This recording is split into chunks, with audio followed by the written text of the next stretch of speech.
Hello, everybody. It's about that time. Let's go see what's in the fridge today.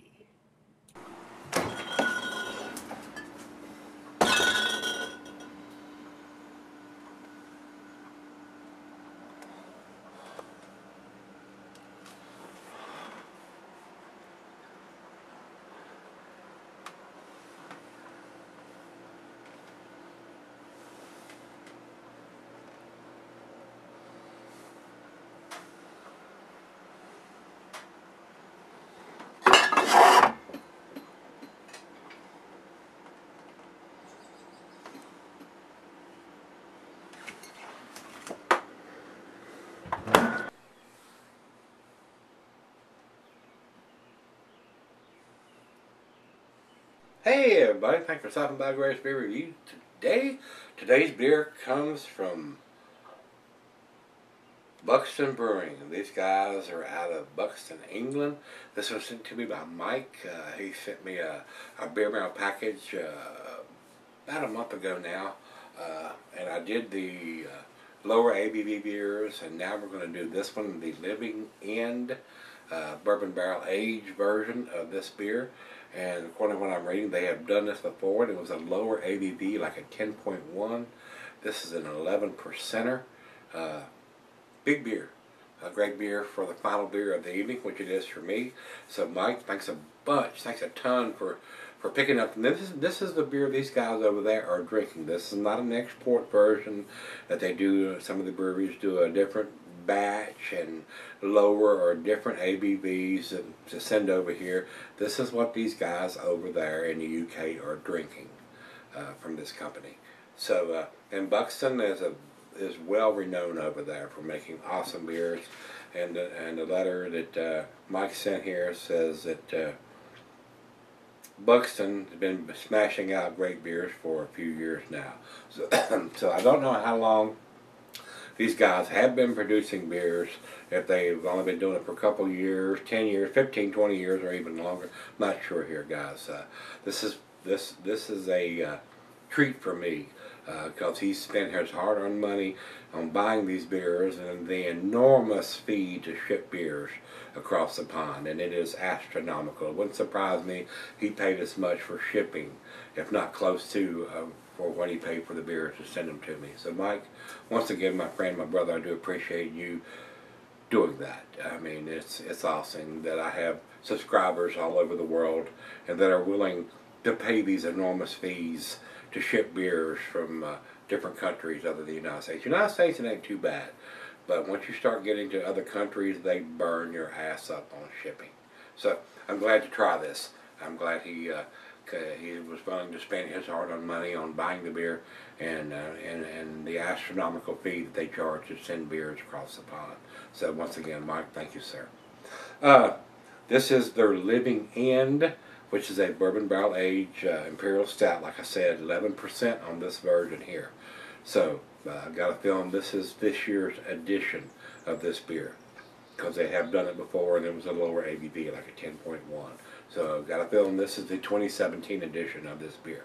So commercial description that I have here says bottle special. Previous release was 10.1. Month spent in wood has imparted characteristic sweet vanilla and oak flavors and aromas into this rich imperial stout. Sounds pretty damn tasty. A great beer for the final beer of the evening, which it is for me. So let's get it on. Let's see what we got here. And while I do this, I'll tell you that the food pairing says General Chocolate Dessert Digestive. Little bit of a hiss, and that's about what I expected on an 11%er. You usually don't get a big whopping on a big imperial stout like this. So let's get it into the glass here. And not pouring hardly any hits, so we'll stand it up and pour down the middle. But I'll tell you, the glass for the pint Becker 9 tumbler snifter. I got my favorite snifter today, guys, the silent beer glass. And this beer can be set up for a long period of time. There's nothing in here, as far as I know, that would keep you from selling this beer for a while. Straight down the center, and it's not even covering the top of the beer there. It's a very small head. Yeah, that's what she said. Alright, over to the light. Is pitch black, guys. It's dark as night. without getting any light at all through there. And hardly any head poured on that down in the center pour. So let's get a nose to it.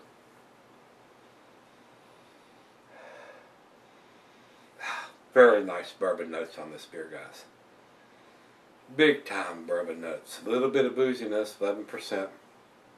A great candidate cellar for several years. I mean, this beer will keep 5, 10, 15, even 20 years. And people say, how can you sell a beer that long? Well, you just put it away and you don't think about it. You drink something else. But there's a lot of people, they go spend their money on 11%er. Oh my God, I got to drink that. I got to have it now. I mean, they can't sell beers. I don't have that problem. I can put it in the closet and not worry about it and come back 5, 10 years later and pull it out, and especially a beer like this. Big bourbon notes, some oakiness in there, some vanilla.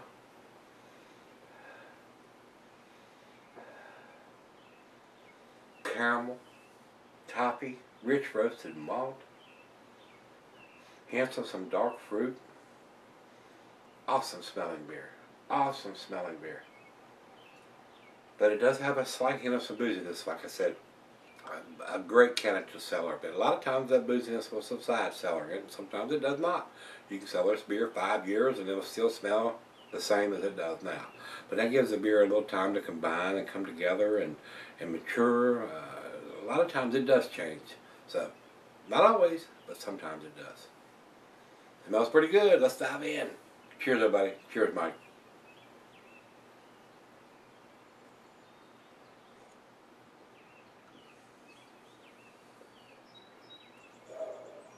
That's a big boy's beer, no doubt about it. Big, bold bourbon notes. Off the chain on the bourbon. Hints of alcohol. The alcohol is not that well hidden right now. That may subside. It's right out of the fridge. And when we'll sip on it for a little while, it'll come up to room temperature and see if it subsides a little bit. A lot of times it does. And of course, drinking on it, you're going to get used to drinking that big of a beer. So right now, it's a little on the boozy side, but it's got a lot going on here. Hints of dark fruit, bittersweet chocolate, maybe even some hints of tobacco, which reminds me, this would go well with a Maduro wrapped cigar. Oh yeah, yeah, I said. Very nice.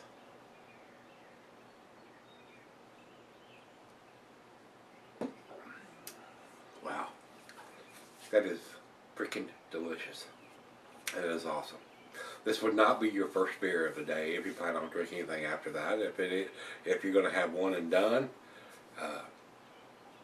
a great beer. If you're going to have this for dinner, it'd be a big bold dish. Or if you're going to have it for dessert, with a dessert, goes well with your chocolate dishes, or this could be your chocolate dish. So, very tasty. It's right out of the fridge. Let's let it warm up, guys, and sip on it for a while, and maybe fire up that cigar, and we'll come back and see where she ends up. Alright, guys, I'm back. Got just a little left here. I wanted to tell you on the bottle here, on the label, it's got bottled on October 30th of 2015. So it's already been aged in the bottle quite a bit. And their best buy is October 30th of 2020. And today is the 21st of May of 2017, so it's still got a couple more years on the best before day. But October 15th, October 30th, 15, 16, so we're looking at a year, right at a year and a half in the bottle. So, and they've got it on the label. You don't have to look for no ink or anything on here. Very nicely done. Big thumbs up to those guys there. And they want you to have it within 5 years. So they're giving it a 5-year shelf life, which is pretty good. And this beer's going to keep longer than that. There's no reason why you couldn't keep this beer longer than 5 years. Very tasty. It is an awesome beer. The other half loved it. It was very tasty. She loved it. She said it was absolute. And she's a big fan of these bourbon barrel-aged imperial stouts, just like I am. It is awesome. It is very tasty. It's got everything in it that you want from a bourbon barrel-aged imperial stout. The rich roasted malt, the caramel and toffee and hints of dark fruit and bittersweet chocolate and a little bit of woodiness and vanilla. from the barrel aging of this beer. Excellent beer. Awesome beer. Very, very tasty. And they're giving you just about all the information you need, the ABVs on there, and the bottle on date, and the best before date. They're giving you both of those on there. They're not giving you the IBUs, which is not critical on this style of beer. And I don't have that, either Rate Beer or Untapped don't have the IBUs listed here. But it's not critical. As long as it's not overwhelming and either underwhelming in the IBUs where it's too sweet, or over powerful where it's too bitter, and this is not. Very, very well done beer. These guys at Buxton Brewing got it going on here. Very nicely done. Very well made beer. And now that I've been sipping on it, doesn't seem to be too boozy now. Now that it's warmed up to room temperature. Excellent beer. Excellent beer. Outstanding beer. Awesome aroma. Awesome bourbon notes in there. Hints of vanilla and the wood, the oak from the wood barrels. Excellent. Excellent beer. Outstanding beer, as a matter of fact. Final cup.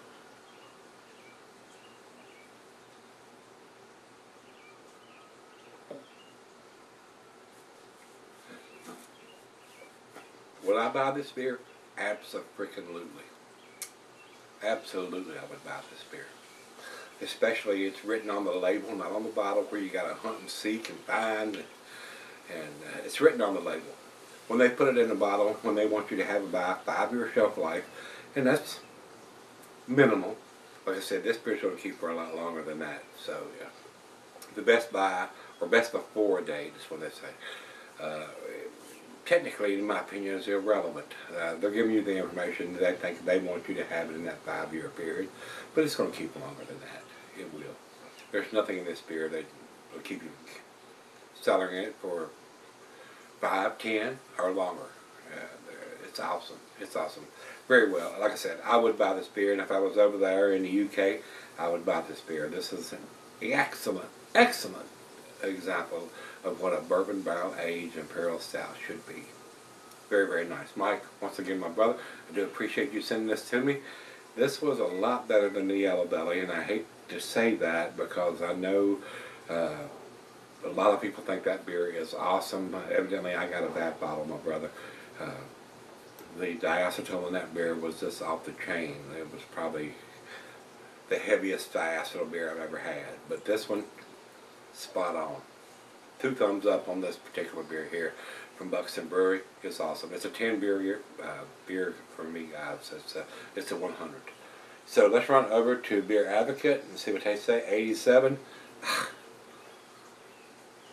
Them guys are smoking crack. If it didn't blow your hair back or your socks off, I can't think of a single reason why they would give that score to this beer. Unless these guys are drinking something that's infected or something like that. I don't know why they would put an 87 on that. Very good. No, it's not very good. It's better than that. Over to Rate Beer. Rate Beer says 100 overall. That's what I'm talking about. That's exactly the way I feel about it. This is an awesome beer. It's an excellent beer. It's an outstanding beer. It's a world-class beer. So if you're over in the UK and you want to try something that's into the imperial stouts, it's very well made, this is definitely a tasty treat. Alright, let's run over to Untapped for our final grade, and they have it at 4.17, which is in their A category, but not the best numbers from those guys. I'm a little disagreement on those numbers there. It is better than a 4.17. That's an A number from them, but I think it's better than a 4.17. It's very delicious. It's awesome. I enjoyed this thoroughly. I would buy this beer if I could get it here. So, enough said about that. If you've had this one from Buxton Brewing, over in the UK, they are out of Buxton, England. This is their the Living End bourbon cask. Very nicely done. And I read somewhere this was put into bourbon barrels for like 8 months. Very nice. Very, very nice. And I'm sure this is not a cheap beer to buy, even over there where it's produced. When they put these beers in a bourbon cask for 8 months, it's taking up space in the brewery, and that costs more. They ain't put any wax or any foil or anything like that on it. It's a regular sized bottle of beer, but still, very nicely done. I'm impressed with this one. Very nice. Thanks again, Mike, my brother. I do appreciate you sending this to me. It's not an export version that they've done something different to send it to other countries like the United States. This is what these guys are drinking over there. Very, very nice. I would drink this beer. I would buy this beer.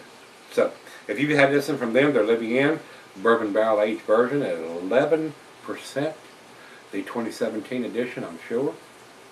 Well, it's 2015 edition on this, but they've done it before, which was a little less ABV. But this is 11%er. If you've had it, let me know what you think. Come on back tomorrow, guys. Let's see what's in the fridge. See you then.